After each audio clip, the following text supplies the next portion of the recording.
அனைவருக்கும் வணக்கம். இந்த நூற்பா ஒரு மெய்யானது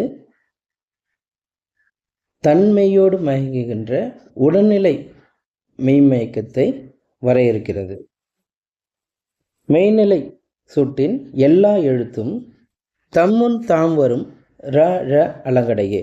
இப்போ 18 மெய்களில் ர ழ ஆகிய 2 மெய்கள் நீங்களாக மீதமுள்ள 16 மெய்யெழுத்துக்களும் உடல்நிலை மெய்மயக்கத்தில் வரும்.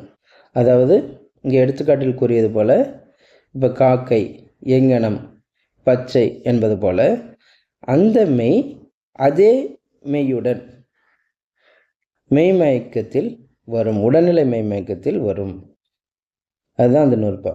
அப்போ இது வரைக்கும் நம்ம என்ன பார்த்தோம்னா, வேற்றுநிலை மெய்மயக்கத்தில் எந்த மெய்யோடு வரும். வேற்றுநிலை மெய்மயக்கம்தான்.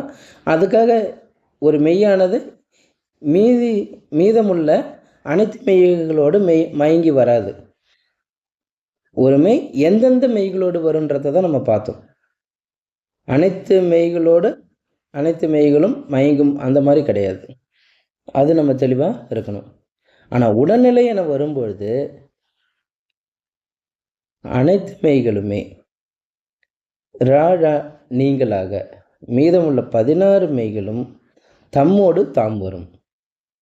அதுதான் இங்கே எடுத்துக்காட்டு. காக்கை, எங்கனம், பச்சை, மஞ்சை, பட்டை அப்படின்னு சொல்லி அந்த முழுமையான ஒரு பட்டியலை இங்கே கொடுத்திருக்கிறார்கள்.